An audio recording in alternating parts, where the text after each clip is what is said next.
নমস্কার বন্ধুরা, আজকে তৈরি করে দেখাবো অনেক পুরনো হারিয়ে যাওয়া বাঙালির ঐতিহ্যবাহী একটা রান্না কপিভোগ। রেসিপিটা সম্পূর্ণ নিরামিষ আর একদম ইউনিক। স্বাদ কিন্তু মুখে লেগে থাকার মতন। দেখুন দেখতে কতটা লোভনীয় হয়েছে আর খেতেও চমৎকার এটা। তো রান্নাটা করার জন্য আমাদের লাগবে বাসমতি চাল। এখানে আমি ভালো কোয়ালিটির সরু বাসমতি চাল নিয়েছি 1 কাপ। এই চাল দিয়ে দুজনের পেট ভরা খাওয়া রান্না করা যাবে। তো চালটাকে প্রথমে খুব ভালো করে ধুয়ে নিতে হবে। চালের মধ্যে কিন্তু প্রচুর স্টার্চ থাকে, তো চাল যদি ভালো করে ধোয়া না হয় তাহলে ভাতটা ঝরঝরে হয় না। সেই জন্যে 3-4 বার জল পাল্টে পাল্টে চালটাকে খুব ভালো করে ধুয়ে নিয়েছি। আর চাল ধুয়ে নেওয়ার পরে জল দিয়ে ভিজিয়ে রাখতে হবে 15 মিনিটের জন্য। এখানে আমি ফুলকপি আর আলু মাঝারি পিস করে কেটে নিয়েছি। সবজিটাকে খুব বেশি বড় করে কাটবেন না, এরকমভাবে মাঝারি পিস করে কেটে নেবেন। রান্নায় চলে এসেছি। রান্নাটা করব সর্ষের তেল দিয়ে, যেহেতু রেসিপিটা অনেক পুরনো, সর্ষের তেল দিয়েই ভালো হবে। তো কড়াইতে 1 টেবিল চামচ তেল ভালো করে গরম করে নিয়ে তেলের মধ্যে 1/2 চামচ মতো নুন মিশিয়ে প্রথমে আলু আর ফুলকপি ভেজে নিচ্ছি। সবজিটাকে কিন্তু খুব বেশিক্ষণ ভাজবো না বা কম আঁচে ঢাকা দিয়ে ভাজবো না, মিডিয়াম আছে জাস্ট 2-3 মিনিটের জন্য একটু হালকা লালচে রং আসা পর্যন্ত ভেজে নিচ্ছি, যাতে করে সবজির কাঁচা গন্ধটা বা কাঁচা ভাবটা চলে যায়। সবজিটাকে এই পর্যায়ে খুব বেশিক্ষণ ভাজার দরকার নেই। তো সবজি এখানে আমার ভাজা হয়ে গেছে। সবজিটাকে নামিয়ে তারপরে কড়াই বসিয়ে দিয়েছি আর কড়াইতে নিয়ে নিচ্ছি 2 টেবিল চামচ সর্ষের তেল। তেল গরম হয়ে যাওয়ার পরে ফোড়নের জন্য দিলাম তেজপাতা, 2টো ছোটো এলাচ, 1 টুকরো দারচিনি ভেঙে দিয়ে দিলাম আর তার সাথে 3-4টা মতন লবঙ্গ। ফোড়নটাকে কয়েক সেকেন্ড একটু ভেজে নিচ্ছি। গরম মশলা ভাজার খুব মিষ্টি একটা সুগন্ধ বেরিয়েছে। এবার দিয়ে দেবো আদা বাটা। 1 ইঞ্চি আদা এখানে বেটে নিয়েছিলাম। আদা বাটাটাকে দিয়ে একদম কম আছে 15-20 সেকেন্ডের জন্য একটু কষিয়ে নিতে হবে। রান্নার শুরুতেই একটা পেস্ট তৈরি করে রাখতে হবে, তো সেটা আমি এখন দেখিয়ে দিচ্ছি। এখানে আমি 3 টেবিল চামচ মতন টক দই নিয়েছি। টক দইটাকে খুব ভালো করে ফেটিয়ে নিয়েছিলাম। টক দইয়ের মধ্যে মিশিয়ে নিচ্ছি 1/2 চামচ করে জিরে গুঁড়ো, ধনে গুঁড়ো, 1/2 চামচ কাশ্মীরি লঙ্কার গুঁড়ো আর 1/2 চামচ হলুদ। অল্প জল দিয়ে সব কিছুকে একসাথে ভালো করে মিশিয়ে নিয়ে একটা পেস্ট তৈরি করে রাখতে হবে। এটা আপনারা রান্নার শুরুতেই করে রাখবেন। তো আদাটাকে বেশ ভালো করে কষিয়ে নেওয়ার পরে টক দই আর গুঁড়ো মশলা দিয়ে যে পেস্টটা তৈরি করে রেখেছিলাম সেটা দিয়ে দিলাম।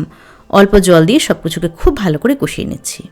আর টক দইটা যখন গরম কড়াইয়ের মধ্যে দেবেন তখন কিন্তু গ্যাসের ফ্লেমটাকে একদম কমিয়ে রাখতে হবে, নাহলে কিন্তু দেখা যায় টক দই একটু ছানা ছানা মতন কেটে যায়। তো টক দইটাকে খুব ভালো করে আমি কষিয়ে নিয়েছি। এবার ভেজে রাখা সবজিটাকে প্রথমে দিয়ে দিলাম আর তার সাথে দিয়ে দিচ্ছি একটুখানি মটরশুঁটি।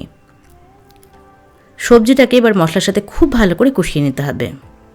আপনারা যারা নিরামিষ রান্না পছন্দ করেন বা নিরামিষ খান তারা অবশ্যই এই রান্নাটা একবার বানিয়ে দেখবেন। এর স্বাদ কিন্তু মুখে লেগে থাকবে। বিশেষ কিছুই লাগে না রেসিপিটা করতে, তবে দারুণ হয় এটা খেতে। তো সব কিছুকে এখানে আমি খুব ভালো করে কষিয়ে নিয়েছি।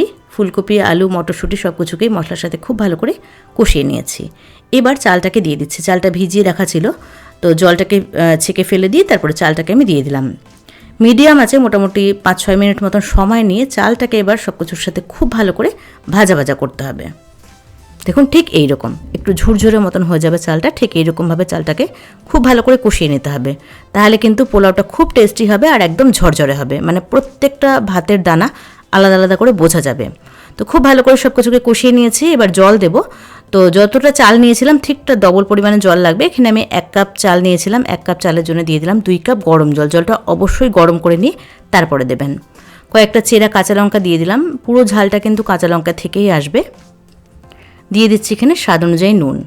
সবজি ভাজার সময় অল্প নুন দিয়েছিলাম, তো সেটা মাথায় রেখে একটু নুনটা দিতে হবে। নুন অবশ্যই আপনারা নিজেদের স্বাদ অনুযায়ী দেবেন। আর টেস্টটাকে ব্যালেন্স করার জন্য দিয়ে দিলাম 2 চামচ চিনি। এইটুকু চিনি না দিলে কিন্তু নিরামিষ রান্নার টেস্টটা ঠিক ব্যালেন্স হয় না। অল্প পরিমাণে একটুখানি গরম মশলার গুঁড়ো দিয়ে সব কিছুকে ভালো করে একসাথে মিশিয়ে নিয়ে প্রথম 10 মিনিট ঢাকা দিয়ে একদম হাই আঁচে রান্না করব। 10 মিনিটের জন্য একদম হাই আঁচে ঢেকে দিয়েছিলাম। দেখুন জলটা কিন্তু এরই মধ্যেই বেশ অনেকটা টেনে এসেছে, তবে এখনও পুরোটা সেদ্ধ হয়নি, মানে চাল বা সবজি কোনোটাই কিন্তু এখনও পুরোটা সেদ্ধ হয়নি। এবার ঢাকনাটাকে খুলে এখানে দিয়ে দিলাম 1 চামচ ঘি। গ্যাসের ফ্লেম কিন্তু এ সময় আমি একদম কমিয়ে রেখেছি। ঘিটাকে ভালো করে মিশিয়ে নিচ্ছি। তারপরে গ্যাসের আঁচ একদম কমানো অবস্থাতেই আরও 15 মিনিটের জন্য ঢাকা দিয়ে রান্না করব, মানে টোটাল 25 মিনিট সময় লাগবে ভাতটা রান্না হতে। ভাত আর সবজিগুলো ভালো করে সেদ্ধ হতে 25 মিনিট মতো সময় লাগবে। প্রথম 10 মিনিট একদম হাই আছে আর পরবর্তী 15 মিনিট সেটাকে দমে একদম কম আছে রান্না করতে হবে, মানে দমে যেটাকে আমরা রান্না করে বলি সেটা একদম কম আছে ঢাকা দিয়ে রান্না করতে হবে। তো 15 মিনিট একদম কম আছে ঢাকা দিয়ে রেখেছিলাম। এরই মধ্যে দেখুন আলু, ফুলকপি সব কিছু খুব ভালো করে সেদ্ধ হয়ে গেছে আর ভাতগুলো একদম ঝরঝরে হয়ে গেছে।